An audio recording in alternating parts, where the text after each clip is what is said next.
The following presentation of City Cinematheque was made possible, in part, by the support of the Taipei Cultural Center in New York, the Ministry of Culture of Taiwan.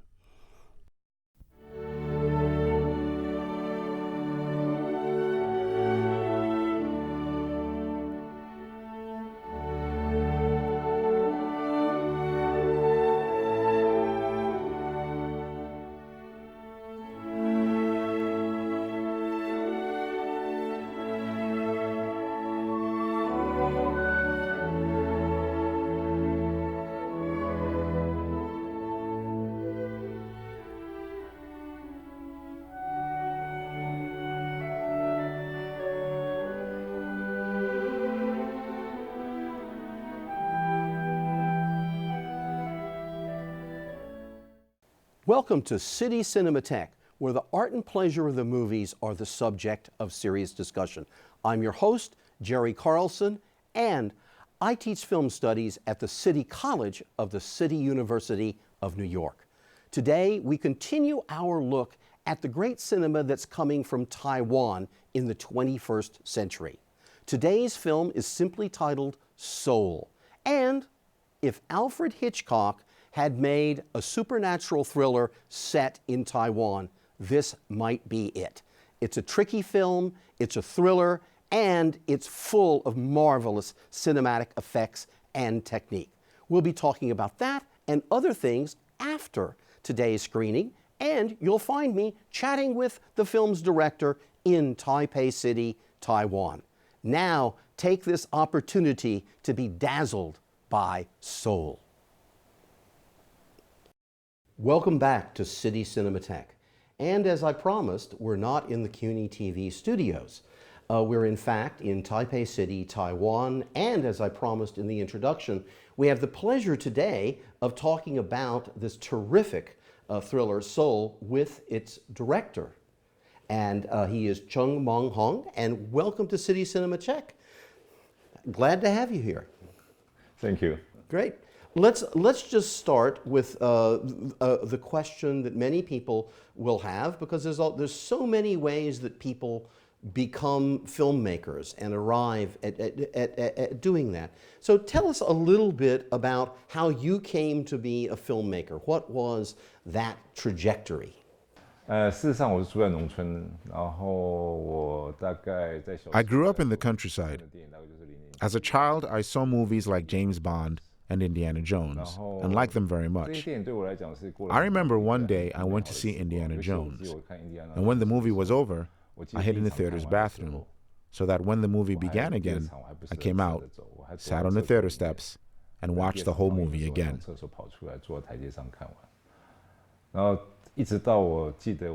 When I was 18 and in high school, I saw Nagisa Oshima's film Merry Christmas, Mr. Lawrence. I was surprised to see a man kissing another man in a movie. I was 18 years old, and at the time had never known about homosexuality. This was the first time I encountered the subject. The movie expanded my horizon, letting me see things that I hadn't seen in life before. When I went to college, I felt that choosing to be a film major would be impossible. My family wanted me to study computer or information engineering, and there were no good film schools in Taiwan. So I chose to be a computer major. The entire 4 years in college, I hated being a computer major. I didn't have a Facebook account or email. I didn't even like to type with a keyboard.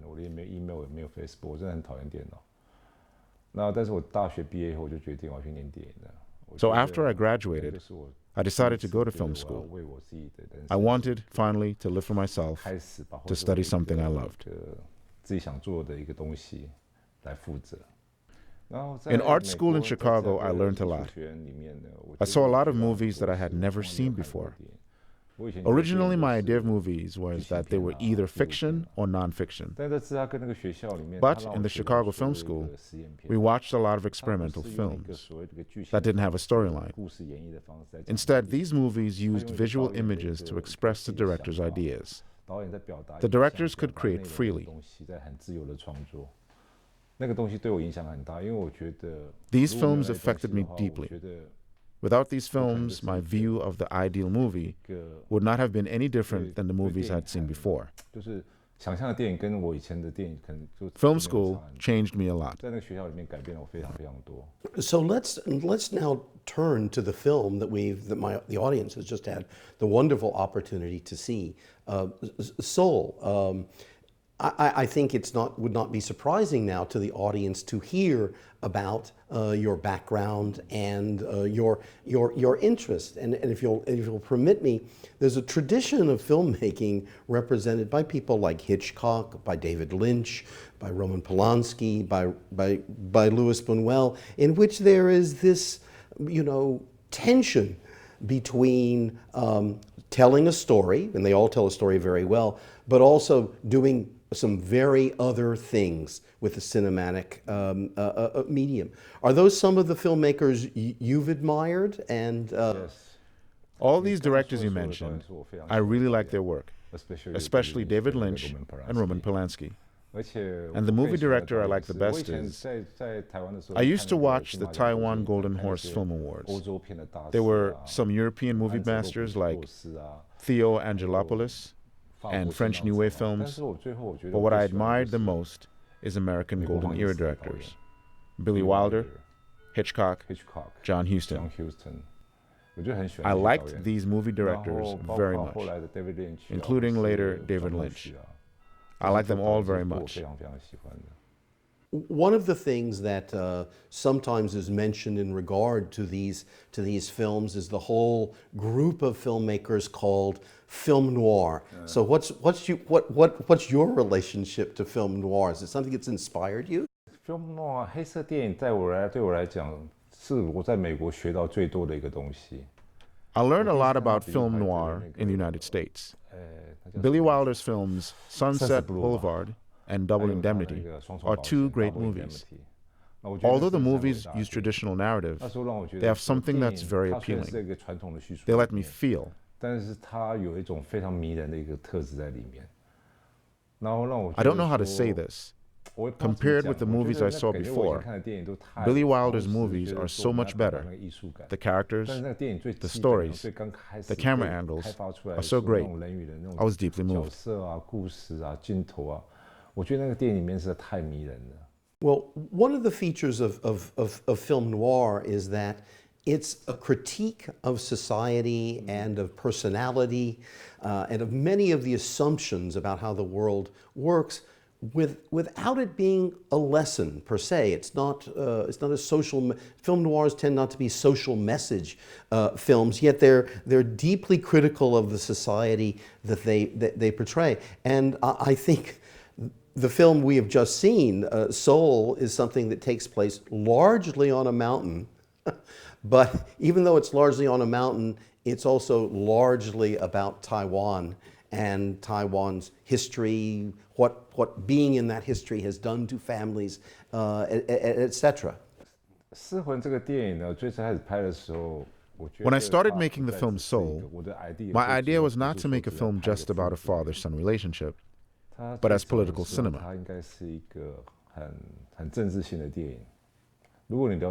If you understand Taiwan's history, Taiwan is how should I say it? Taiwan is a place where people never know who they belong to, like a small child whose soul has left him. Who does the body belong to? Throughout Taiwan's history, there have been so many rulers. The Dutch from the early days, the Chinese Zhangjiankun, until the KMT came. Who does this island belong to? To whom do you swear allegiance? From the very beginning, this is what I wanted to shoot. The father and son relationship is only a metaphor. I use the film noir genre here to express a kind of panic, a kind of feeling how to keep a sense of human dignity, to resist, to fight.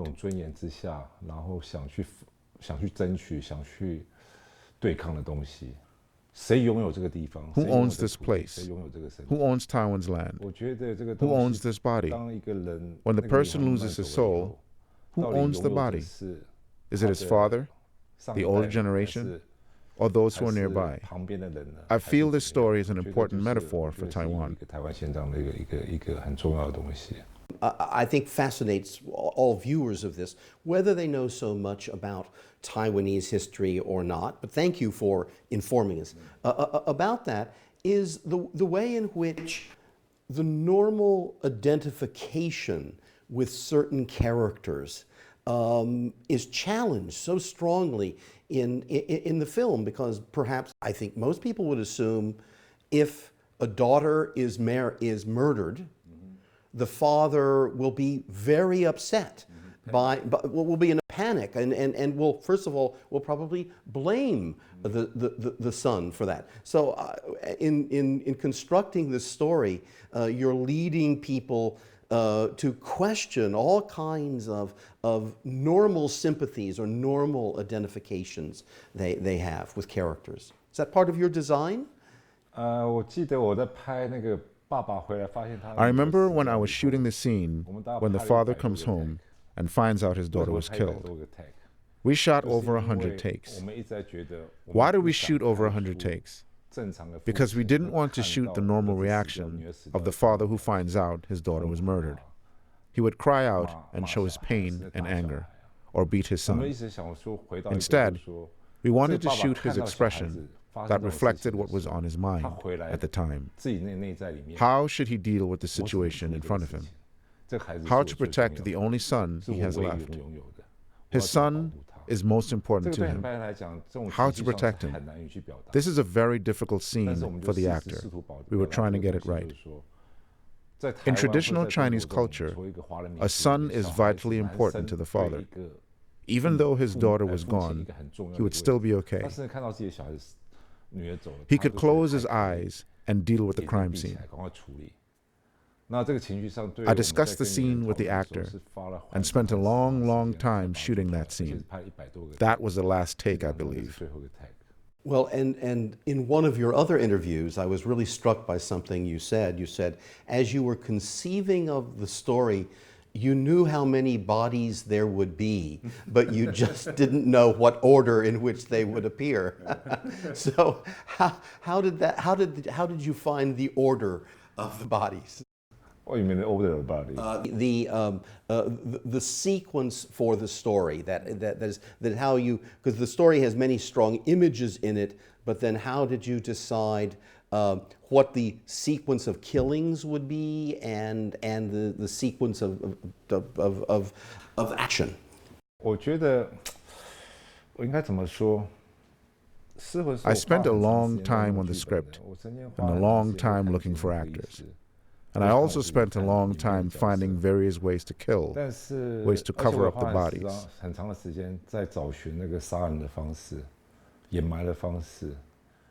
I wanted to show the father's stupid actions, trying to control an uncontrollable situation. These actions had to seem logical in his mind.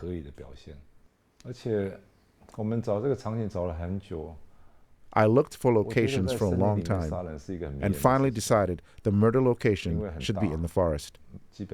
After the murder, the body could be buried anywhere in the forest. Nobody would ever know. The body would decay inside the earth. It's like his father, staying in the forest for so long. His soul, his feeling of family, his human values would all decay like the body he buried.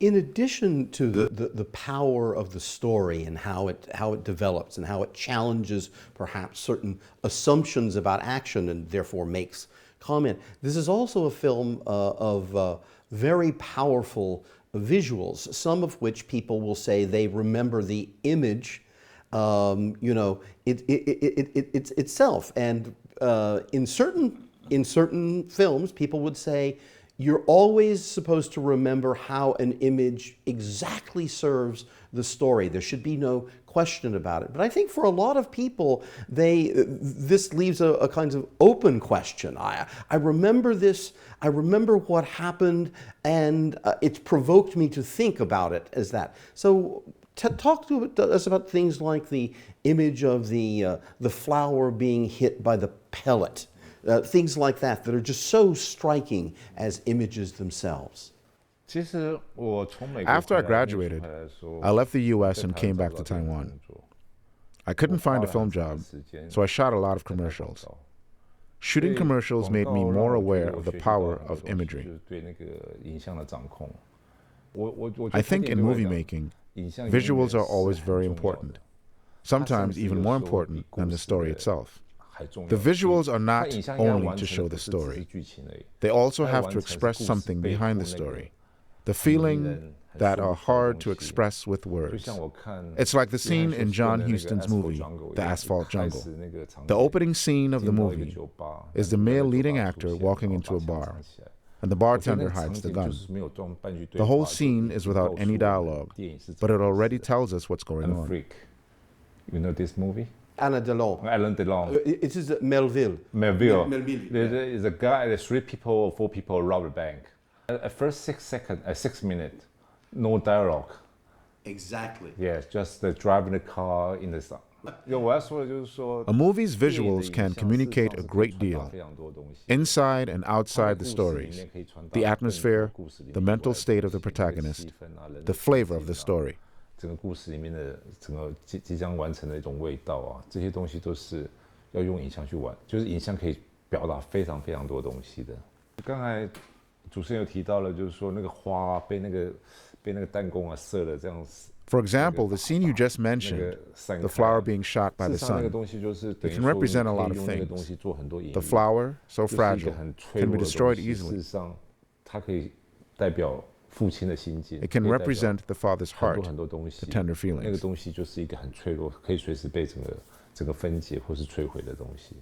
In addition to the power of the images in this film, this is a film that is not dialogue dependent, of course, but it is a film very, very rich in both sound design and in the functions of music in the film. And I'll even assert that the music, that's another one of the noir touches because you're using particular kinds of music. So talk to us about how sound as well as image contributes to this film. While shooting this movie, we spent a long time in the forest, sometimes getting there at 8 a.m. and staying until midnight. Inside the forest, you can hear a lot of strange sounds. These sounds became very good background, especially the sound of cicadas. Everybody is familiar with the sound of the cicada. But when there are hundreds of cicadas singing in the forest at the same time, it's horrifying. Also, in the forest, there are often some low-frequency sounds that you don't know where they're coming from. I wonder if there are strange creatures living in the forest, not just animals, but also something else. These sounds became important to us. Also in the forest, the sounds you hear are usually not joyful. They're horrifying, mysterious sounds which always make you afraid. It gives you a sense of the unknown. We spent a long time designing soundtracks and the music for the movie. Basically, the music follows the mental state of the father. So the music is very depressing. But the father always has a kind of hope for a miracle, but he sees no future. So one of the things that it strikes me that we can pull together from many of the things you said is that there's a lot of cinema, and very, very good cinema out in the world, that is about comfort, and it's about security. It's about reinforcing our best ideas about the world. But of course, we do not live in the best of all possible worlds. And yours seems to be part of that other tradition of how we're supposed to be at home, but we're not at home in the world and in specific places. Do you think does that characterize some of what you're doing in this film? This has something to do with where I live now. 我觉得我把这个地方当作是我的家，因为我当然有个家庭。Of course, I have a family now. I have a wife and children. But living on this land, I don't have a way to make myself feel safe. I always feel unsettled. 可能会怎么样，让我一直存在着一个很不安定的感觉。我当然可以做我家。Of course, my home is very comfortable. 我的办公室可以弄。 My office is nice, and I can drink coffee every day. But there is always something vague making me feel insecure. I don't know what it is. Perhaps it is politics or something else. I don't know. It's like this movie. I can't feel safe living on this land. I always feel there is a threat hanging somewhere. 我为什么没办法很安全的生活在这个地方？我总是觉得我永远有一种威胁吧，还是什么的。Sometimes I do know what causes the insecurity, but I can't solve the problem. It's beyond my control. Sometimes I feel there are some things beyond our capability to control. Even if you live in the U.S., you may experience similar feelings.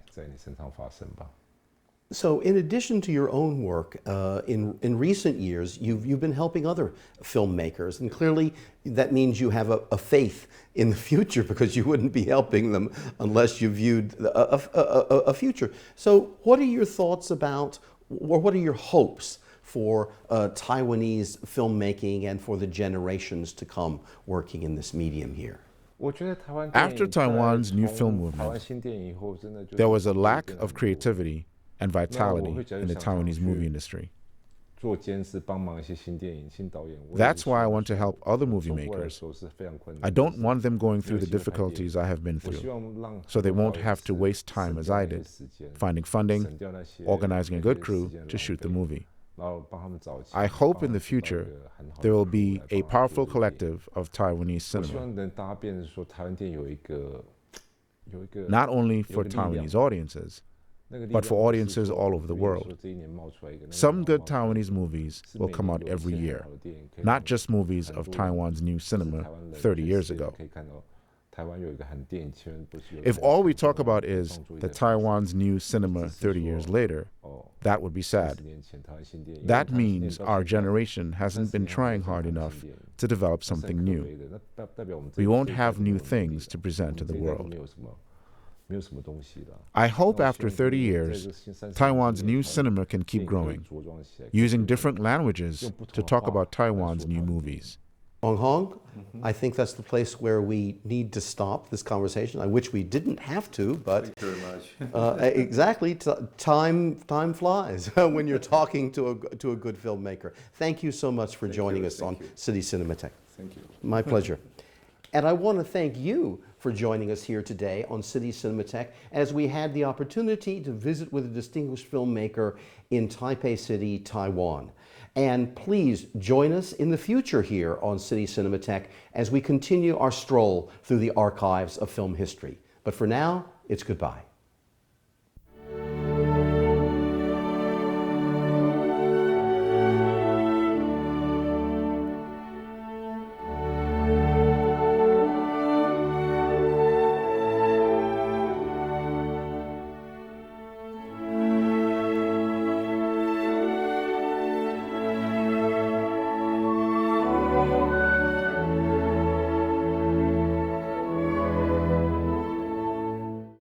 The preceding presentation of City Cinematheque was made possible, in part, by the support of the Taipei Cultural Center in New York, the Ministry of Culture of Taiwan.